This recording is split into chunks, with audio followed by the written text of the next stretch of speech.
Councillor Alban, thank you very much for attending tonight, and it's over to you. Right, thank you, Chairman. Good evening, members, and anybody else who's listening or watching. And thank you for the invite. More than happy to advise the OS on what has happened during the summer. And we have a little presentation for you.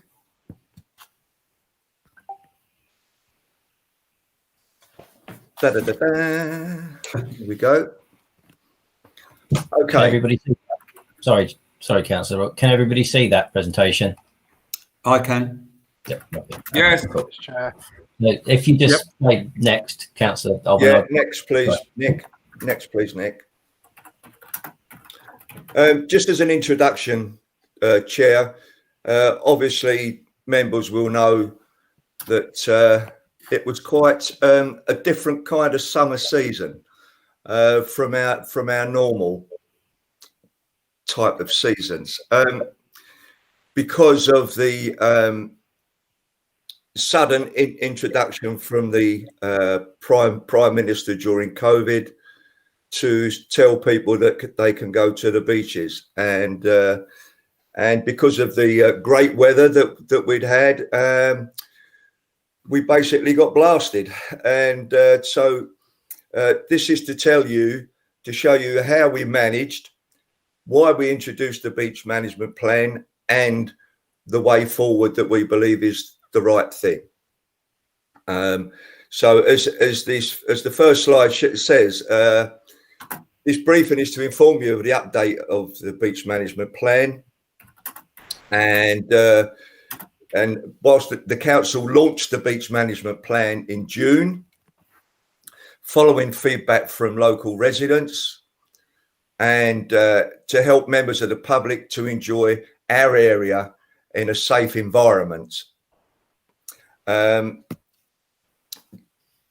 plan saw the implementation of additional cleansing resources over and above the usual amount that we normally have in a summer season, which included the introduction of more bins than normal, reopening of all coastal toilets, although that was done in a phased opening, a lot of enforcement activity, and the return of the RNLI Coast Guards.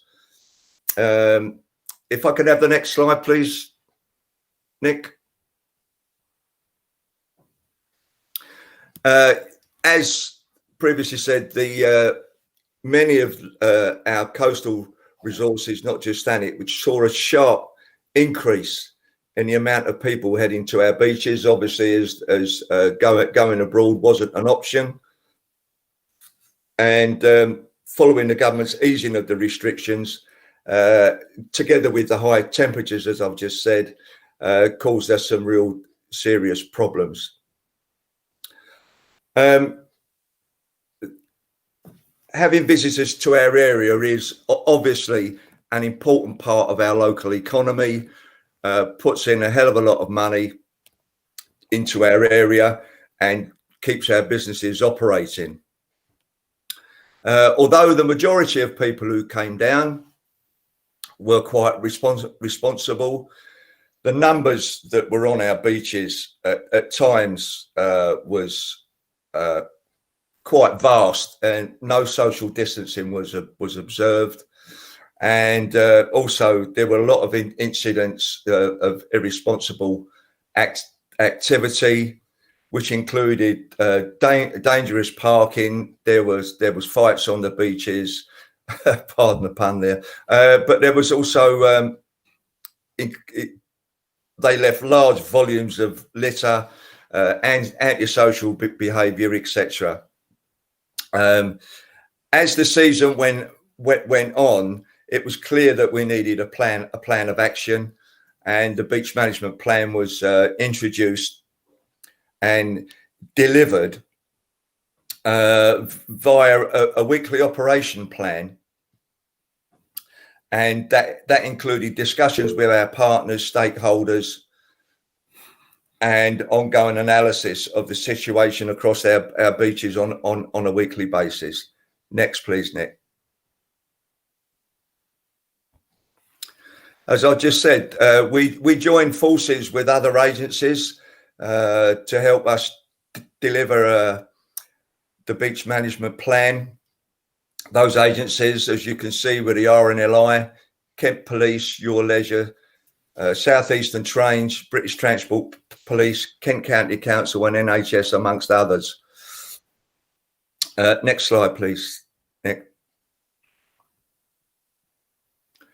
The key actions from the beach management plan were weekly operational orders, which were shared with all the relevant officers and partners, and sharing the key details of the action plans in place.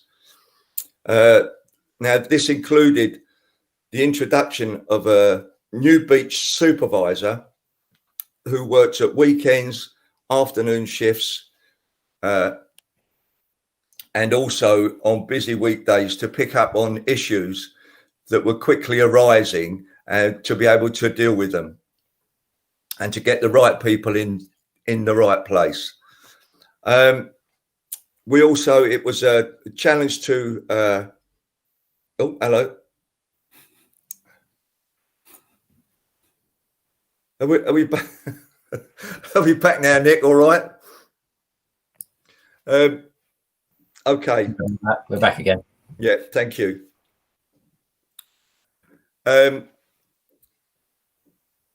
Security was introduced on the key beaches, Margate, Ramsgate, and Broadstairs, as patrolling the areas to ensure that the public were getting the right information and to guide them into the best behaviour possible.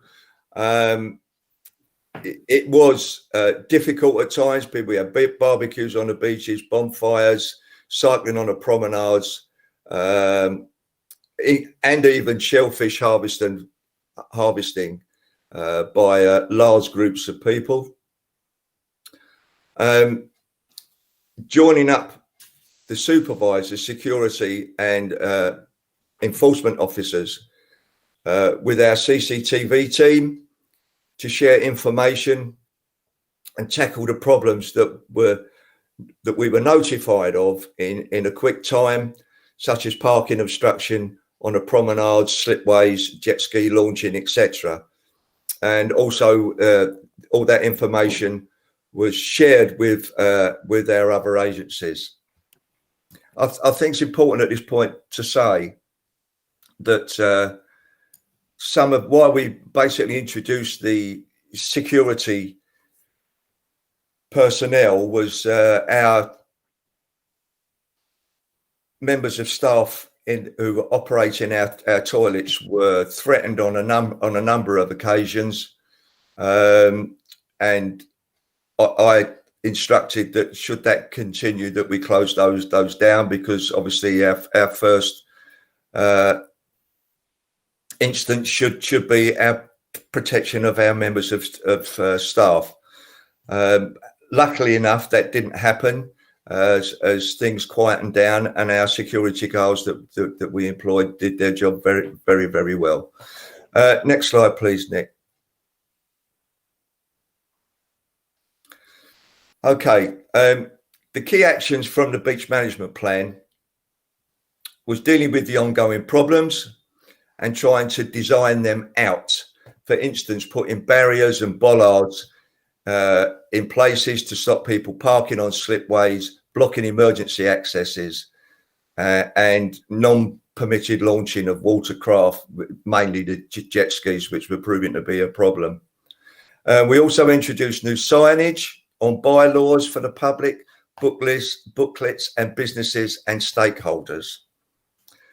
Proactive communication messages were put out. You may well have seen the boards, the electronic boards on the way into Thanet, which was advising members as the public as they were coming in what beaches were full, especially Botany Bay, which seemed to be proved to be one of the most visited beaches and causing the most problems. We linked up with London Borough Councils which meant that our messages had been shared with a far wider audience. We use regional media who broadcast our messages on an hourly news bulletins, also helping to target people who are coming to Thanet from outside our area. We also were lucky enough to be successful in our use of the national media, who did share our key messages.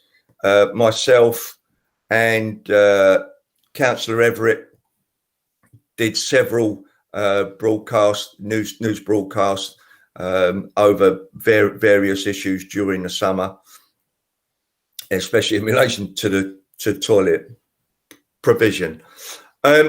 Next slide, please.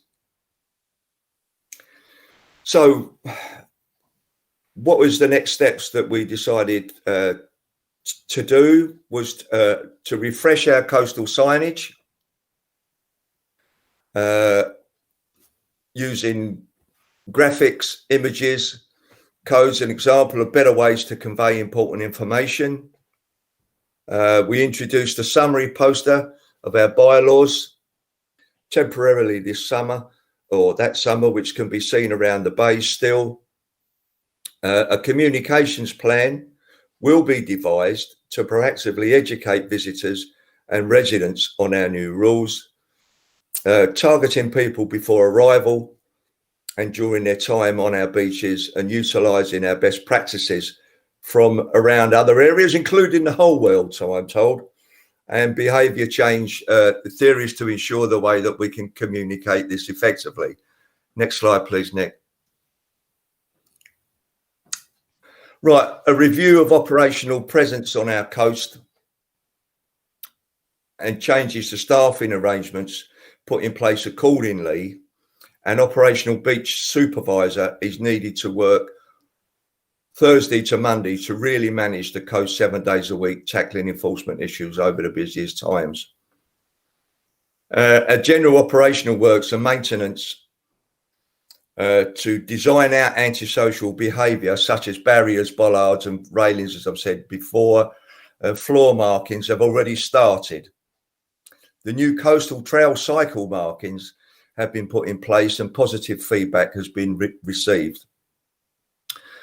We're also looking at changes to the water user group, including some amendments through fees and charges to reduce misuse of this system, which has led to numerous issues with barriers and jet skis this season or last season. New slide, please, Nick. A more formalised multi-agency beach management partnership with scheduled pre and post-season meetings is already underway, and that includes East Kent Council beach managers, police, community units, Coast Guard and the RNLI. We're also looking to reinstatement of our beach business group network. Meetings are planned over winter and support for the tourism team to help coordinate this. There is close working with our estates team on improving offerings and opportunities along the coast and provide facilities in area that are becoming busier. For instance, Botany Bay. Also to manage existing concessions more closely. Closer working is needed with the enforcement team, especially the education enforcement officer, to team up on joint initiatives. Next slide, please, Nick. I think that one of the important things I think that came out of it for me was that to ensure that we work more closely with existing community groups.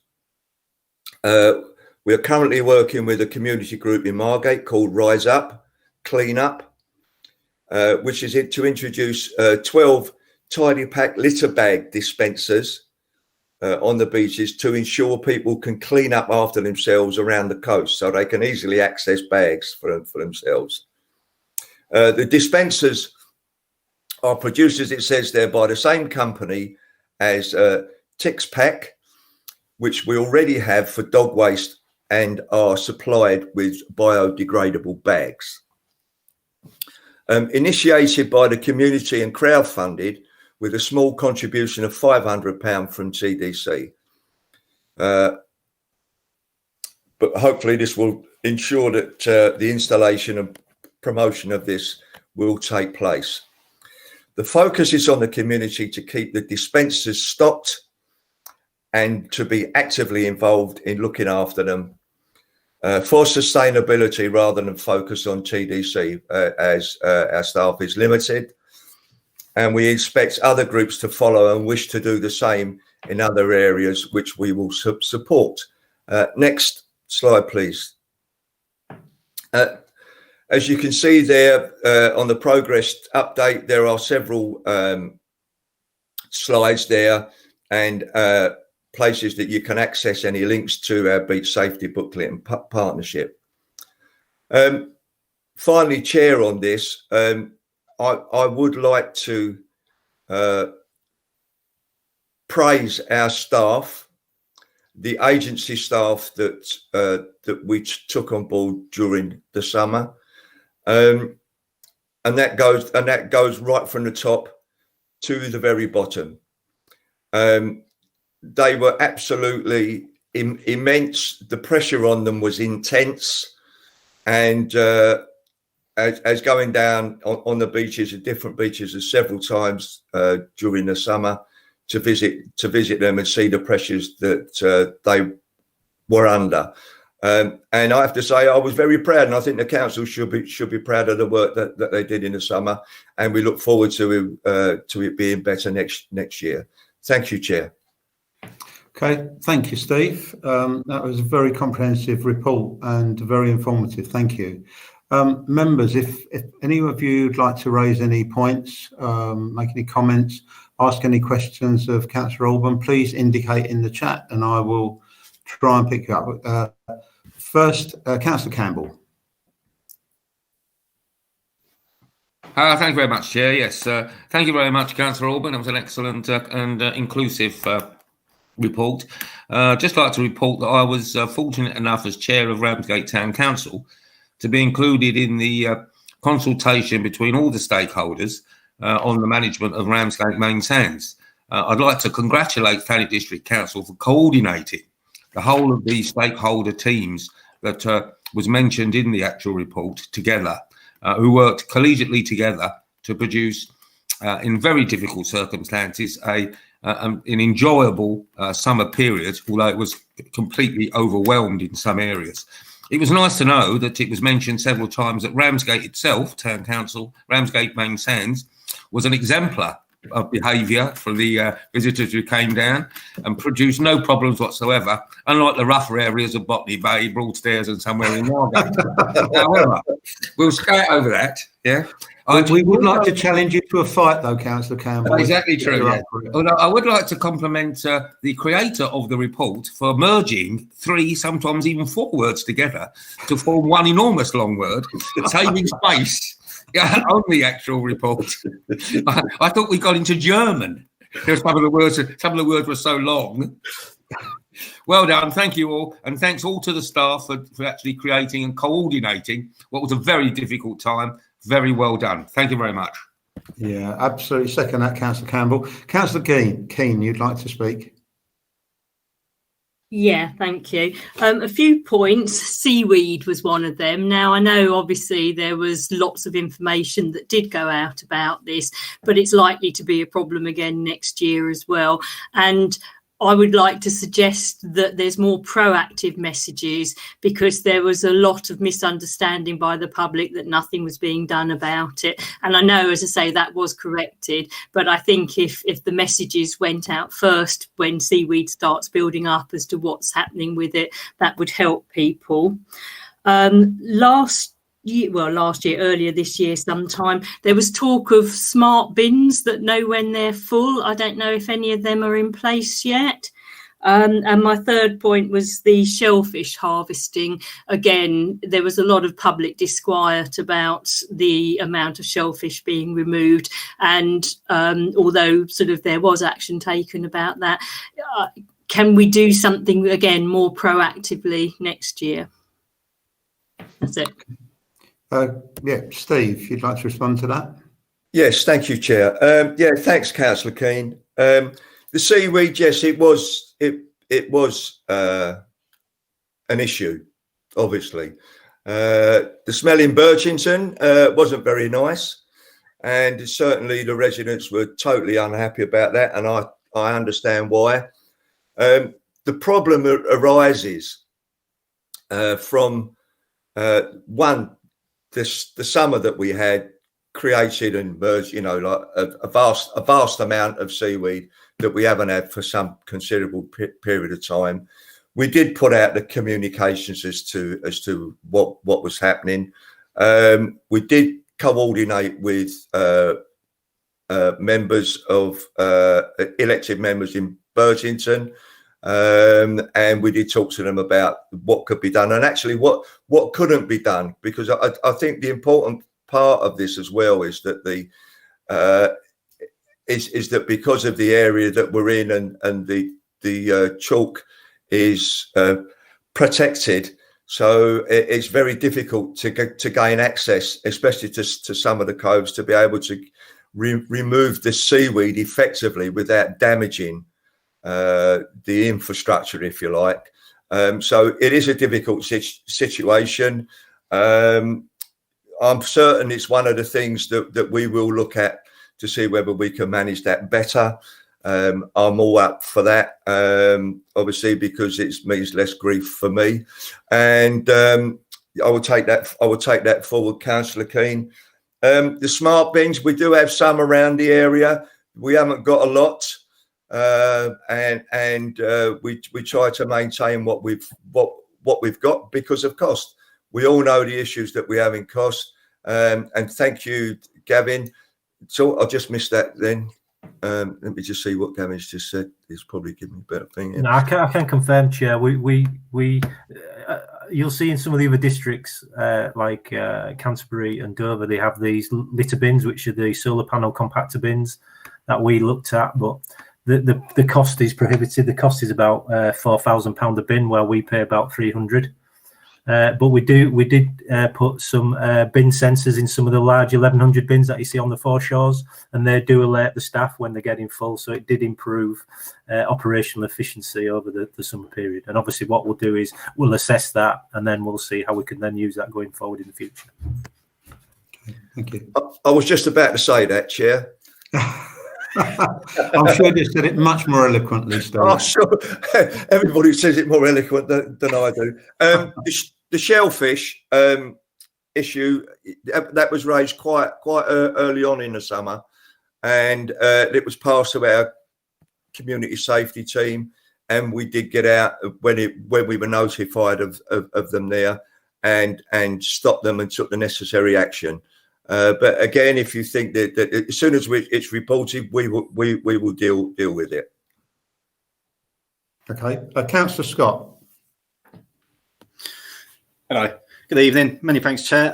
Yeah, excellent presentation. Just a quick one. I might have just misheard, but in relation to the cycling provisions for the promenade, when we say we've got sort of the lanes, is it the lanes, or are we talking about the temporary stickers? Have we moved on to being able to do that sort of contentious issue with the promenade? I can clarify that, Chair. Yeah, the first, you might remember we gave a briefing to all members. It was a 3-phase project, and the first phase was putting the floor stickers on and some signage. The next stage is obviously doing that split down the proms, and also putting some physical barriers, particularly where we've got no cycling areas around some of the concessions and around some of the beach huts as well. So that's the next phase. Money has been given to KCC. We're just in the process of submitting bids for access to some of that money. Oh, okay, just a clarification on that. Thank you. Okay. Councillor Whitehead just put something on chat. It's not really within procedure, but as it's relevant, I will allow you to speak on the subject of the shellfish issue in relation to safer community. So, Councillor Whitehead, welcome to the meeting, and over to you. Thank you very much, Chair. That's really kind of you. Yeah, in relation to the shellfish issue, I am aware that it's been brought up very frequently on social media. I am aware that there have been frequent reports of people collecting. A lot of the groups that have been reported to be collecting are families. And they're sometimes 2 or 3 people. And it's important to remember that they are actually allowed to collect within limits. That's coordinated by IFCA. And if people do have concerns in terms of large groups collecting or very significant amounts being collected, then it's right to report that. But we have had families filmed. We have had families treated very badly, actually. And we need to be very careful that we are not damaging the relations with particular demographics here, because it's important to remember that people are allowed to do this and that they have the right to do that without being filmed and without being harassed if they are working within limits. And it's something I think that's very important to remember. And we need to as well think in terms of what our history as an area is. It's a coastal area. Historically, this area has been used to collect huge amounts of shellfish. This used to be part of our economy.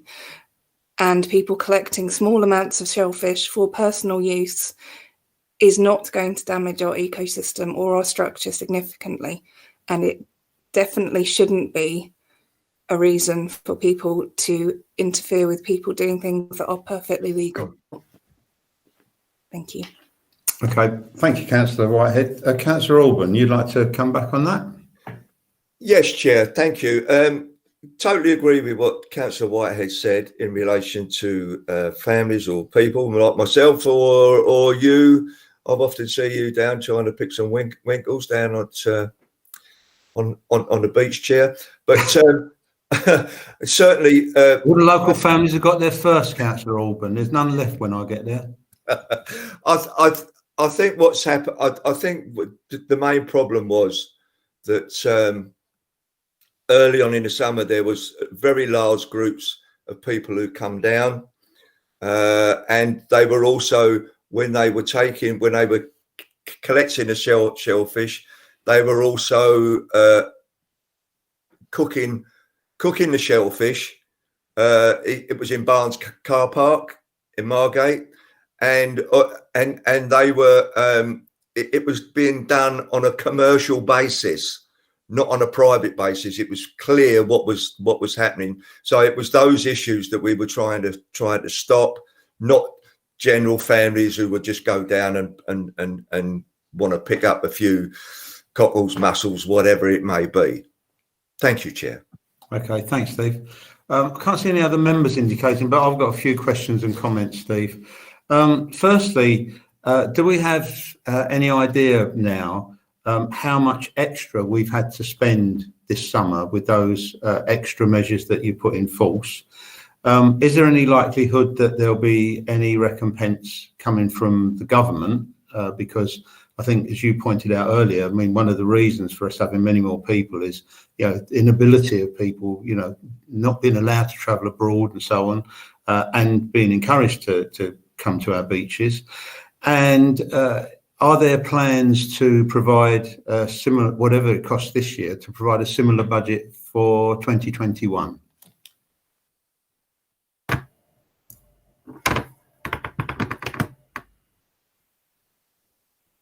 You're muted, Steve. Can't hear you. Steve, you're muted. Sorry, Chair. I didn't get any of that. Muted myself. Yeah, I think Mr. Waite might be able to give you the monetary issues. I can come back on the other stuff. Okay, yeah. Yeah, thank you, Chair. In terms of the monetary aspect, we, as you are aware, as part of recent budgeting settings, is we did allocate some additional money, didn't we, from reserve for COVID. And part of that was to pay for some of this additional work. And we've also received some over £1 million last week to contribute towards that additional cost, but that's additional cost across the whole of the council, which has been significant. I think we were caught on the back foot just in general. I think and we've gone back to government to say the Prime Minister making the announcement that everybody should get themselves to the seaside without actually speaking to anybody prior to that was a bit of an issue for everybody. Yeah. But I think from our point of view, I think we reacted extremely quickly in terms of opening the public conveniences. One of the main issues we also had was the RNLI. When the RNLI initially approached us and they're under contract, they were going to just provide lifeguards on 2 of our beaches. Normally we have them on to 10 of our beaches, and with a bit of persuasion and negotiation with us, and we were the only council that did it in the country, we managed to get that up to 7, although it didn't cover all our blue flag beaches. Additional costs, I think, unexpected were the cost of the security on the beaches, which was to warn and inform and encourage people to keep social distancing. I think Councillor Auburn's right, it was disappointing that we had to put extra security in the toilets to protect the cleaners, because the cleaners were getting harassed significantly by members of the public.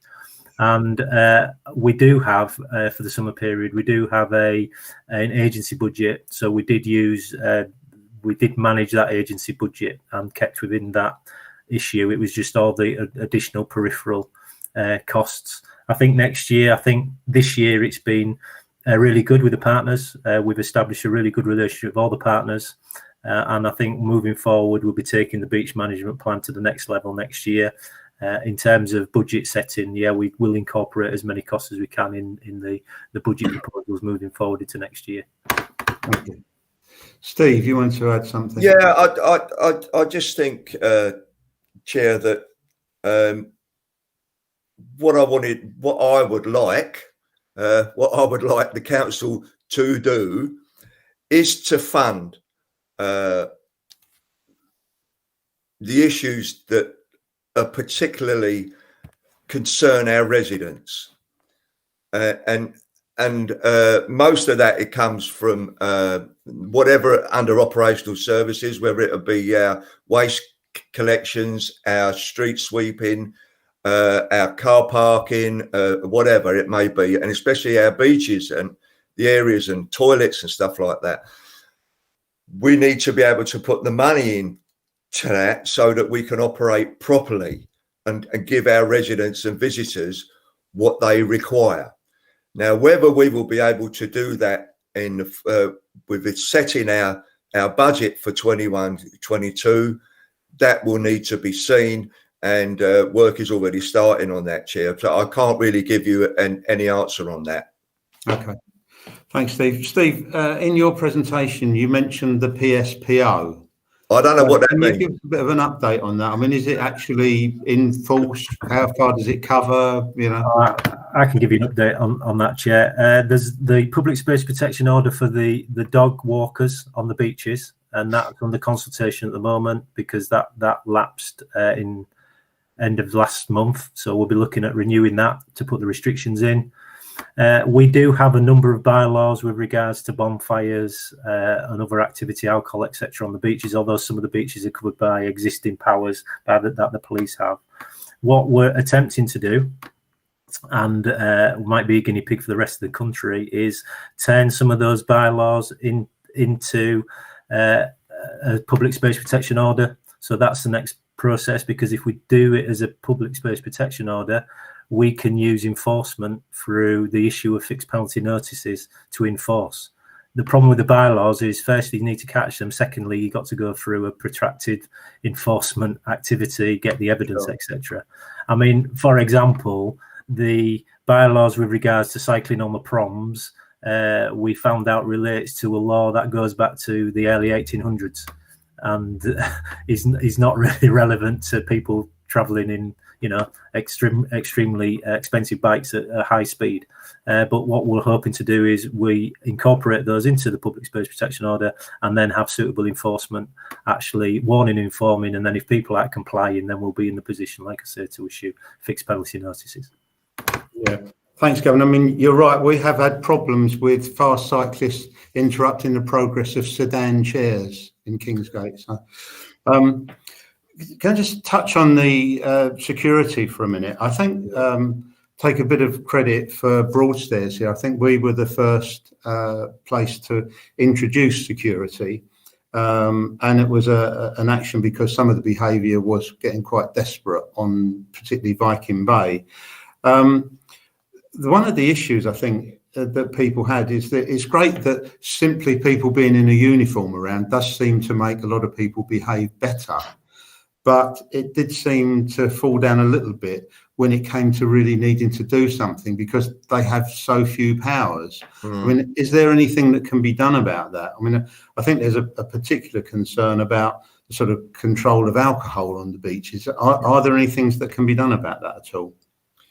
Well, I think as Gavin's just said, Chair, is that obviously if we can get one of these orders, the bylaws changed to be one of these orders so we can have fixed penalty charges, then we can deal with it that way. But at the end of the day, the police have got to step forward. We all know that they are stretched and that they don't always respond. It depends how many officers they have on call in the area. And it is them that we need to be able to come down and to be able to take some action. And as you quite rightly say, Chair, the enforcement officers, the security guys can advise and give them some instructions what they should and what they shouldn't do, but they can't actually do anything apart from issue a notice. So, we just need to see that's something that we need to look at and take forward, Chair, as part of the ongoing process of the beach action plan, and to see whether we can get anything put in relation to when we do have some serious issues. Okay, thank you, Steve.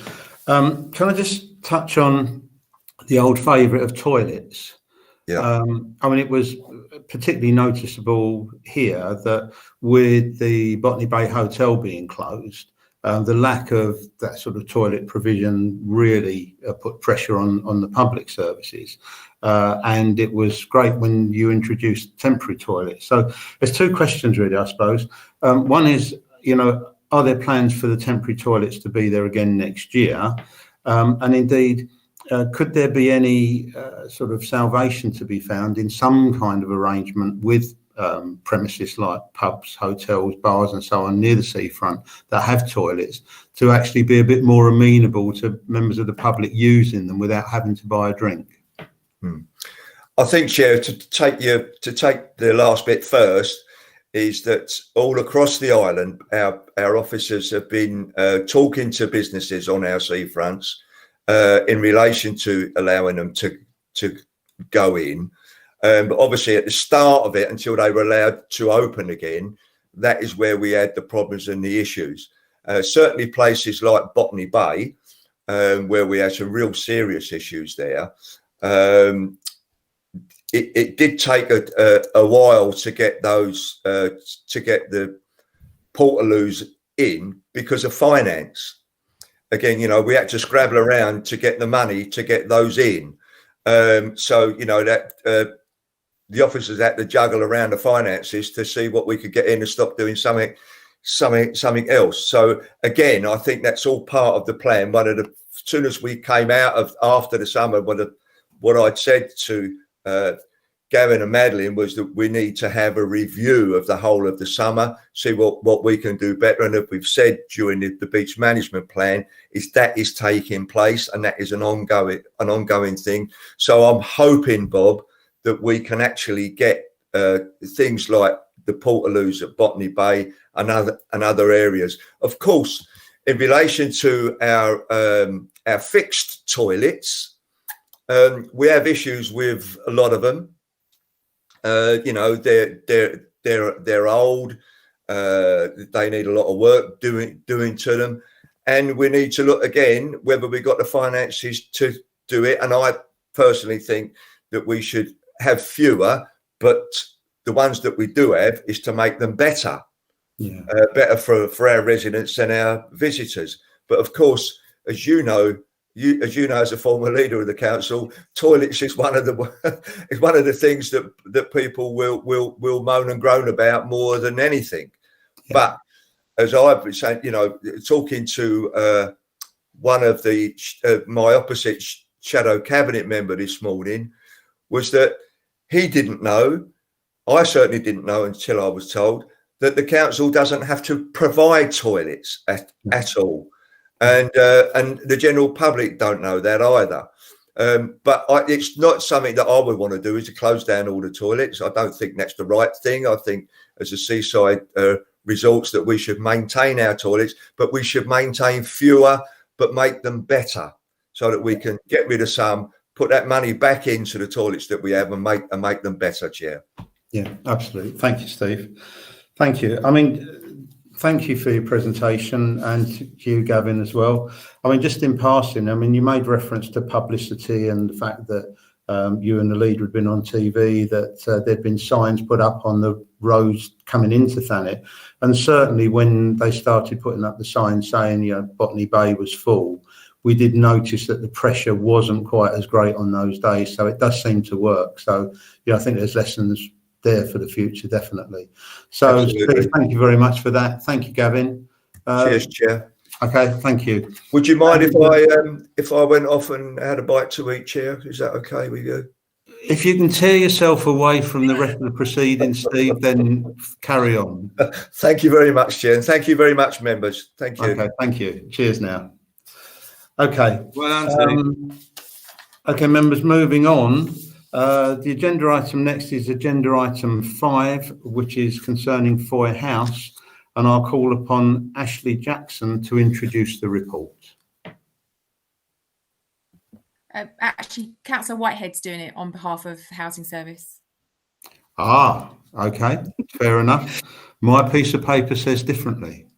But as always, Councillor Whitehead, it's a pleasure to welcome you again to our overview scrutiny panel. So over to you. Right, thank you very much, Chair. Here to surprise, as always. So, in relation to Foy House, it's becoming ever more obvious that housing is about more than simply providing accommodation. Houses are not simply buildings, they are homes. And in no area of accommodation is this more important to be aware of than in temporary accommodation. People come into temporary accommodation for many reasons. Living in temporary accommodation is an experience that requires thought and care from landlords to make stays as positive as possible. Our plans for Foy House are our chance to show what we are capable of as a temporary accommodation provider, and a chance to bring yet more of our housing service in-house, reducing costs and increasing our control and management of the service simultaneously. Foy House has been purchased by Thanet District Council for temporary accommodation. Our aim is to provide flexible, secure and well-planned temporary accommodation to reduce stress for our residents and increase our direct provision and ensure that as few individuals as families as possible are placed out of area. This is a new and exciting provision for us, and we were determined to plan it well. As we have not done this before, we have taken advice regarding layout and fittings from professionals and colleagues across Kent who are experts in the provision of temporary accommodation, to ensure that we are providing the best arrangement possible in this flagship project. The new scheme will provide 4 2-bed flats and 4 1-bed flats. This was planned to cover our key demographics in terms of temporary accommodation, and also to provide a good mix of households to promote cohesion within the block. All our units are designed to maximise space, provide essential facilities, promote energy efficient usage, and very importantly, provide facilities that specifically keep the needs of households in temporary accommodation in mind.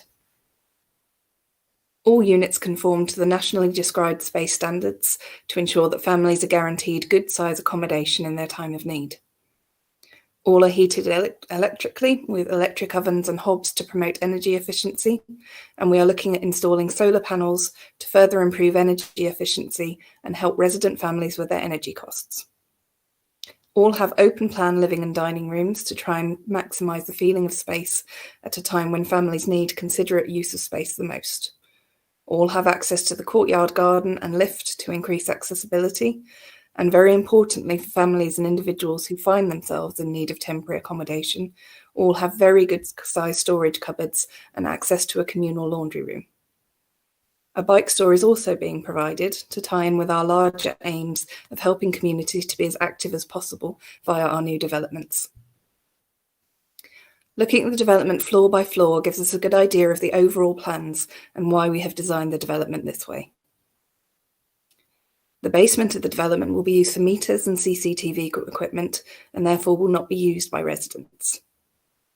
The ground floor contains one 2-bed flat, one 1-bed flat, again providing a good mix of households. This floor, with both side and front access, also includes the management office for easy access, also the bike store, again for easy access, and the bin store. The first floor includes one 2-bed flat and two 1-bed flats, again to provide a good mix demographically, and the planned area for the laundrette to maximise access for all flats. The second floor includes one 1-bed flat and two 2-bed flats, and provides maintenance access to the roof.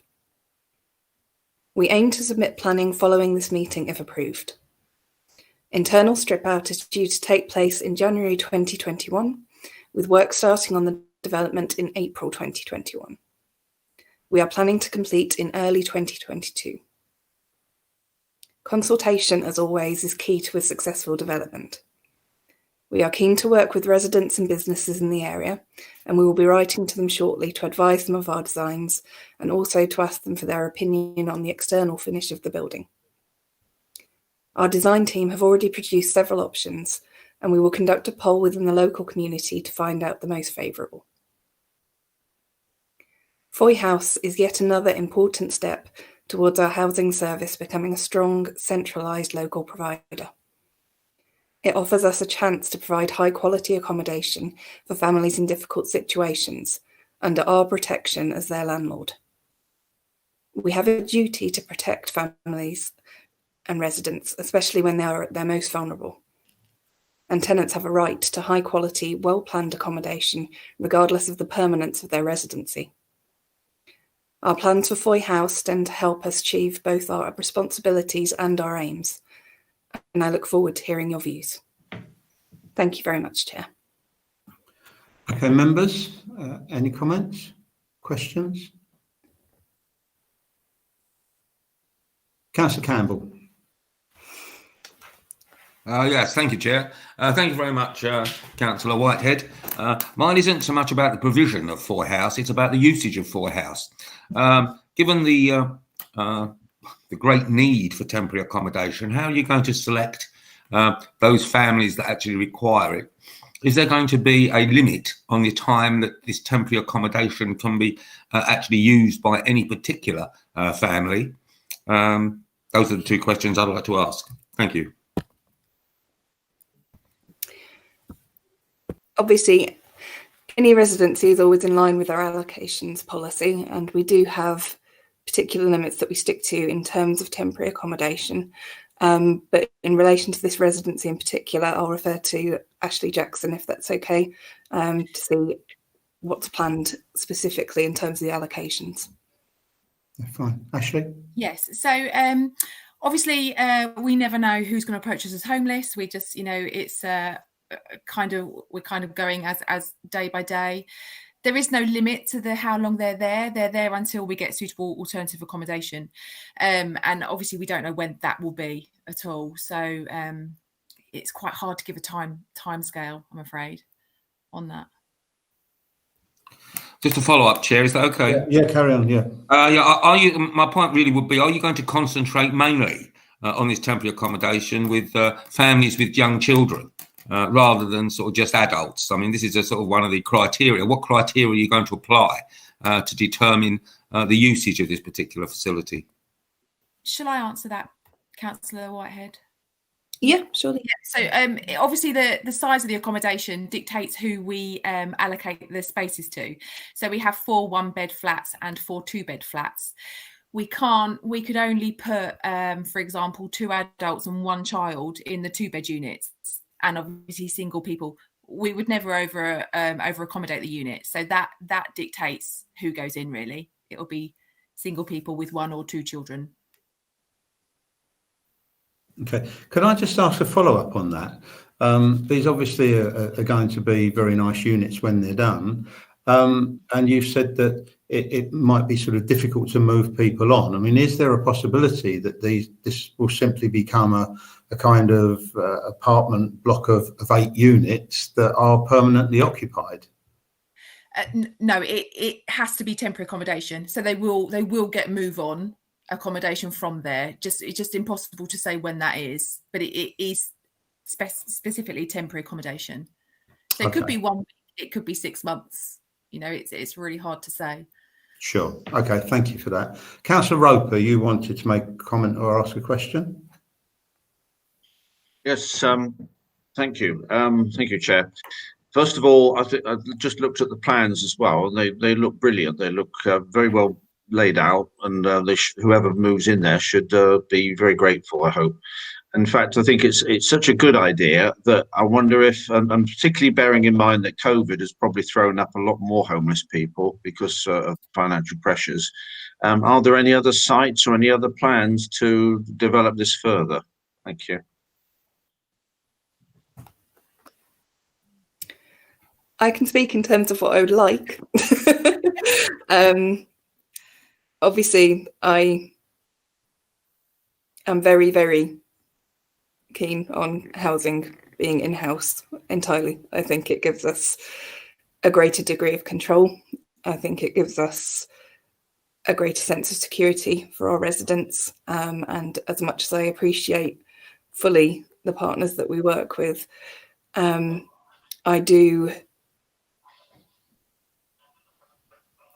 believe that we stand to make a significant difference to the lives of the residents that we manage to house in this block.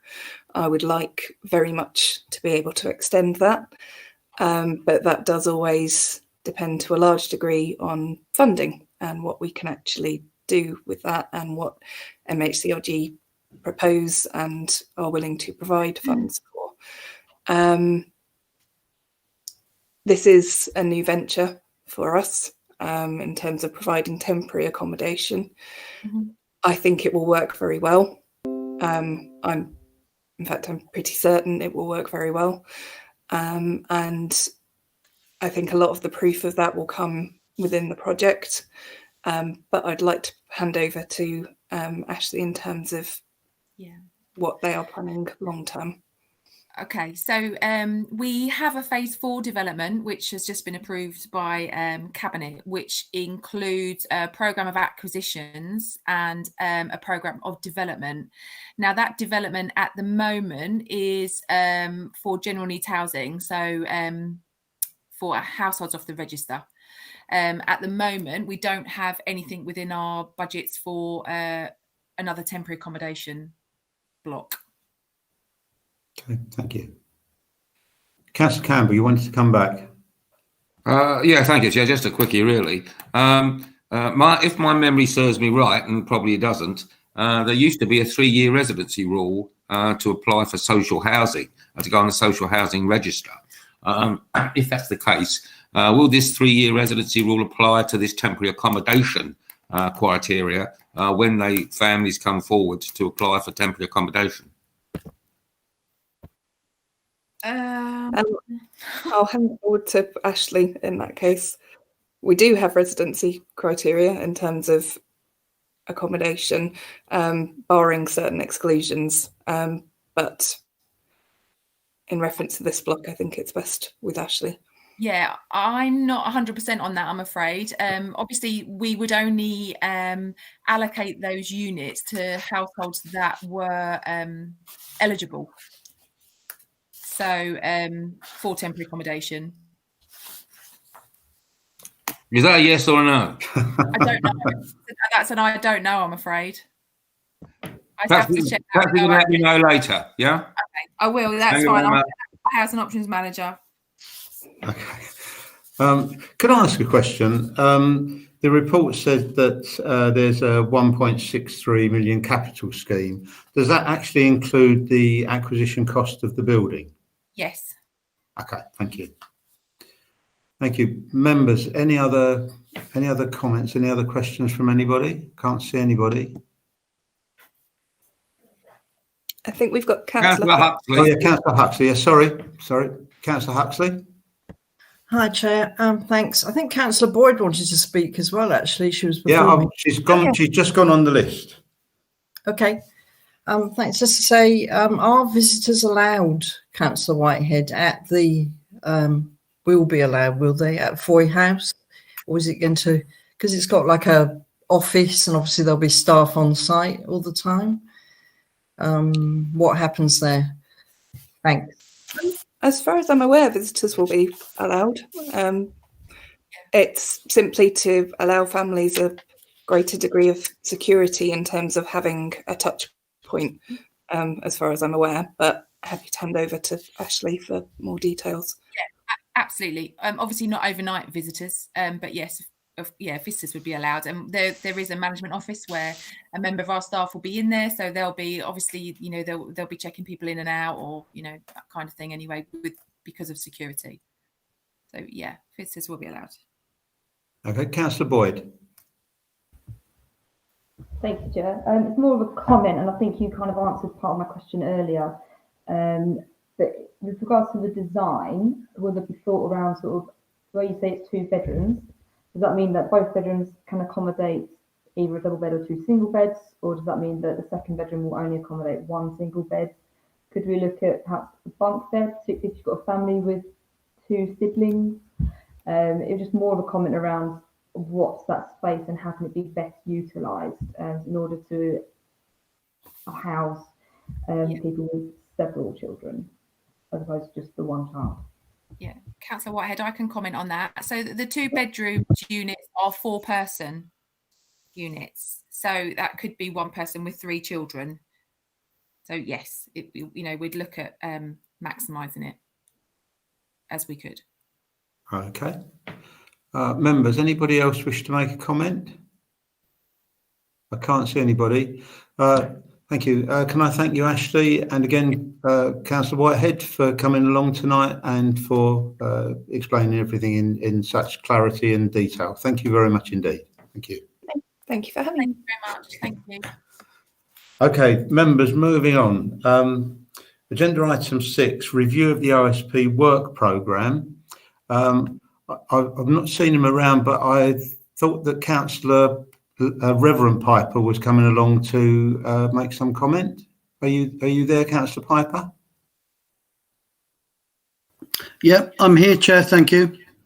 Okay. Right, members, Councillor Piper is here.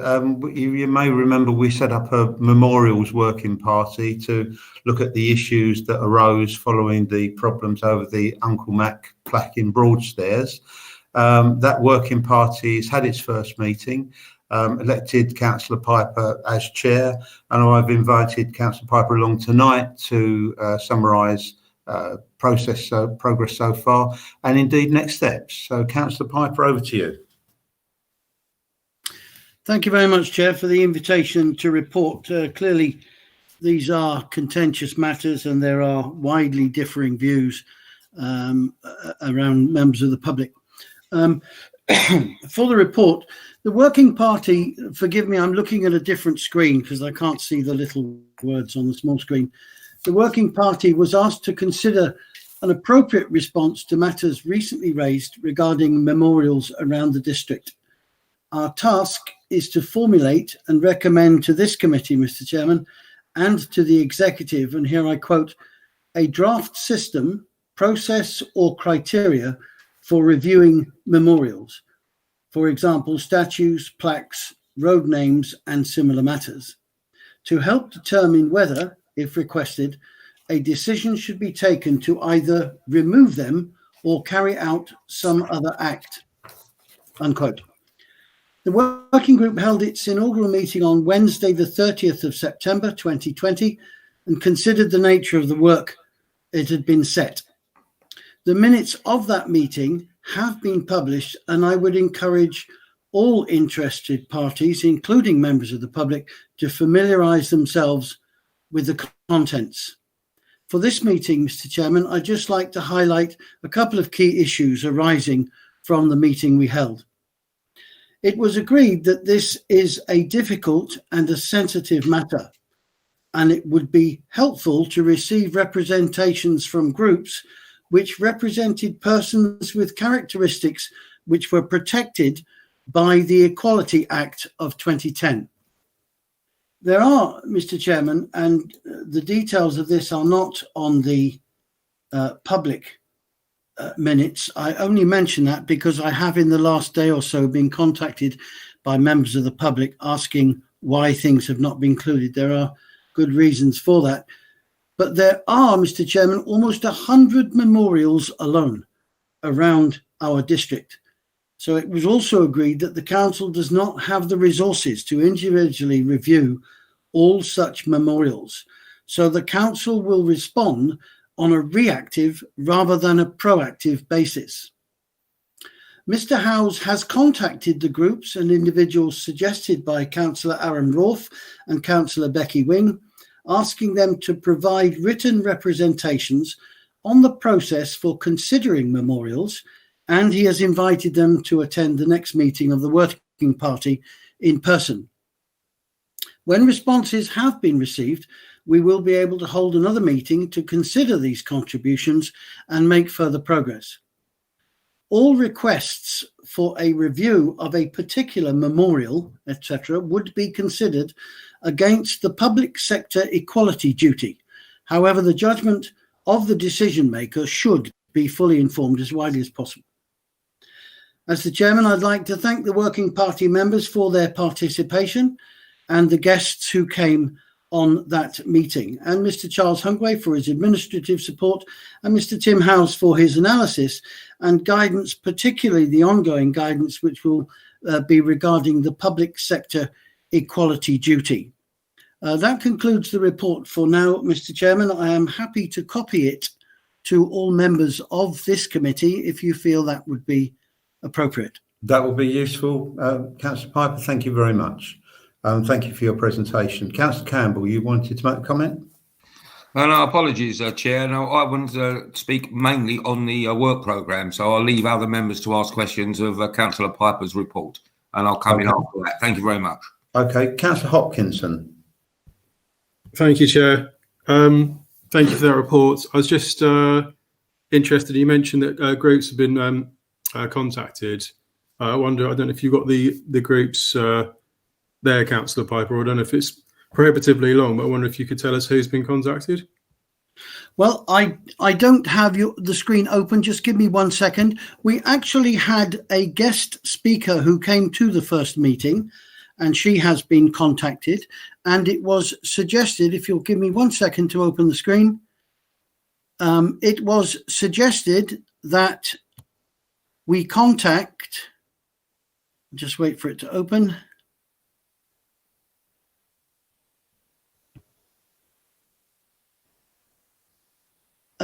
Mr. Chris Nichols was one of the people we were asked to contact from an organisation called Calling Time on Racism.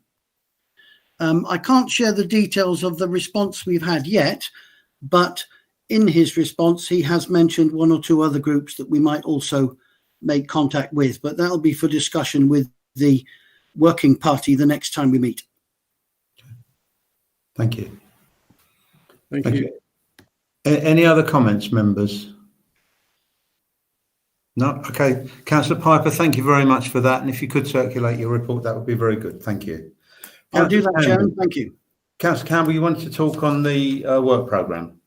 Yes, thank you very much, Chair. I'd just like to remind members, if they haven't seen it, that I sent an email around about 3 days ago, urging members or soliciting members to support my call-in for the Cabinet decision on Ramsgate Market.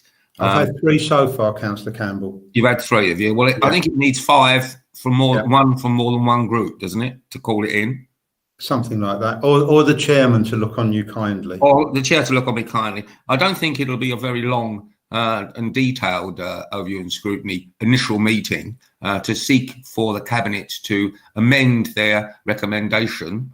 The reasons why I've called it in are contained within the actual email. So if members are minded to call it in, it's a very important retail offer, an iconic market within Ramsgate, and I think it's only fair and proper that elected members, particularly those members from Ramsgate and others as well, get the opportunity to input to the terms and conditions, head of terms, and also the decision making as to whom would run the market, how it be run and where it be run. So I urge members to support it if you can, and send an email to the chair by the 30th of this month. Thank you very much. Okay. Nick, could I bring you in at this point?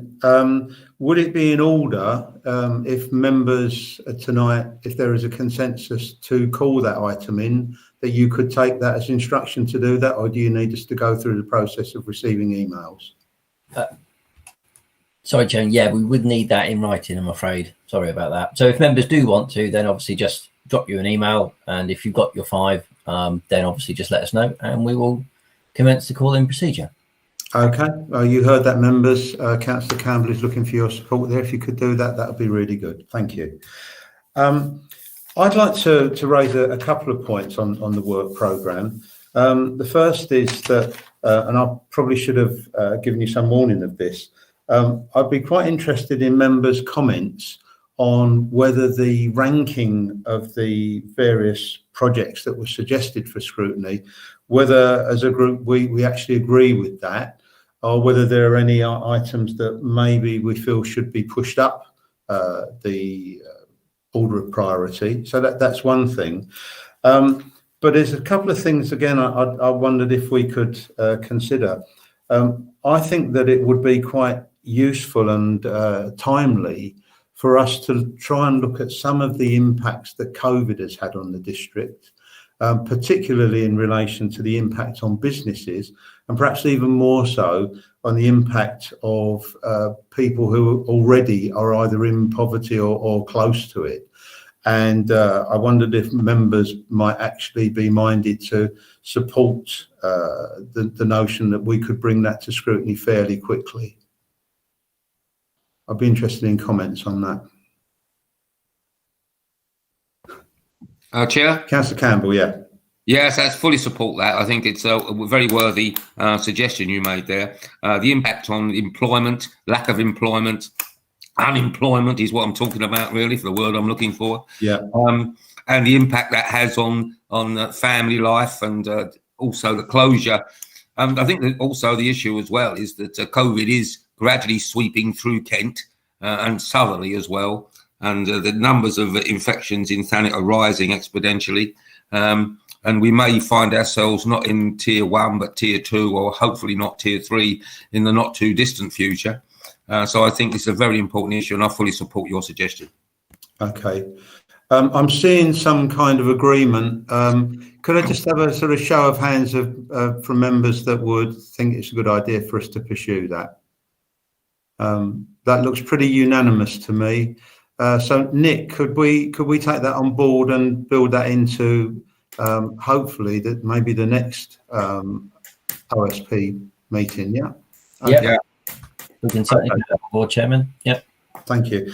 Okay, I mean, I think that's really important, and I think that now becomes a priority. But could I ask that perhaps between now and the next meeting, members do have a look at that list of projects that we suggested before, and have a look and see whether we still think the order on there is appropriate, whether we want to move anything up or down. Do members have any other comments they want to make on the work programme? Or Nick, have you got any comment you wish to make? Chair, can I just get some information about this particular COVID suggestion you come up with, which is a very good idea?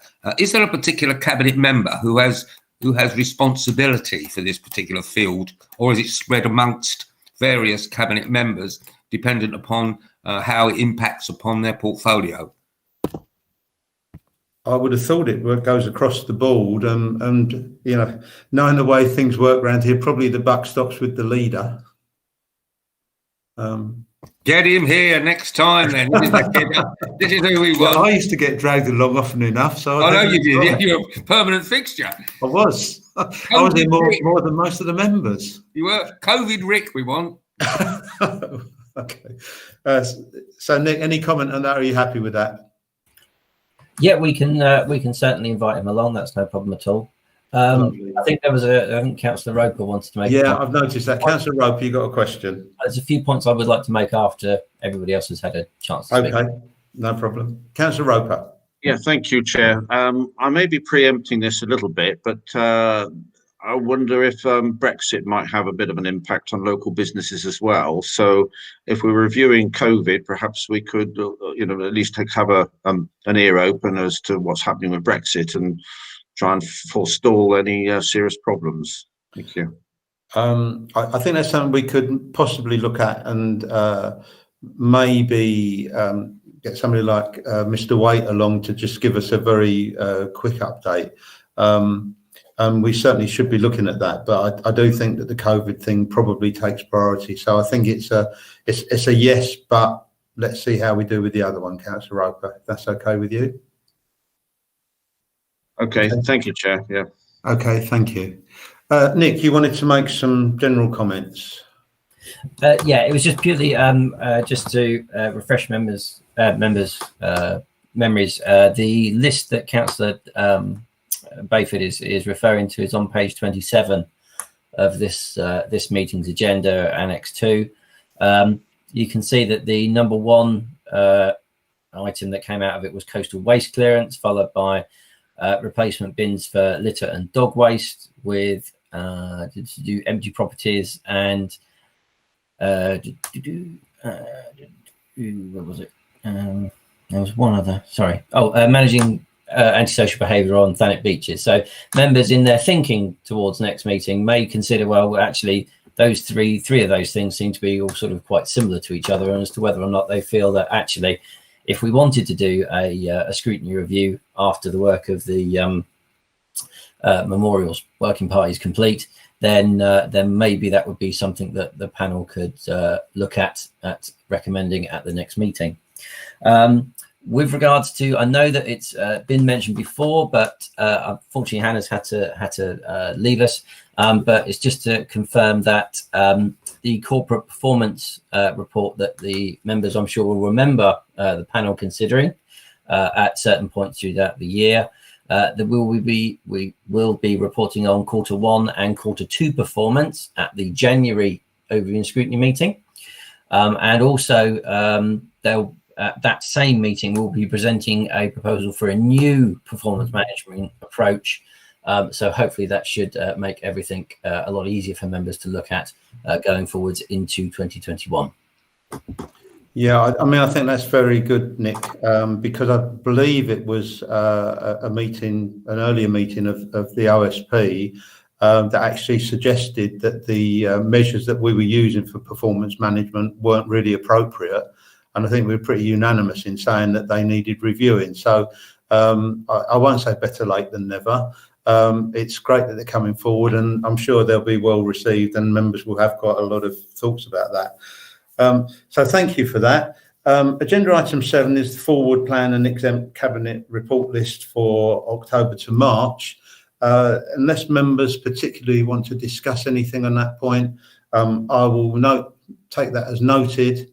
And I will close the meeting and thank officers and members for your attendance. Thank you very much. Look forward to seeing you next time. Thank you all. Bye all. Bye-bye.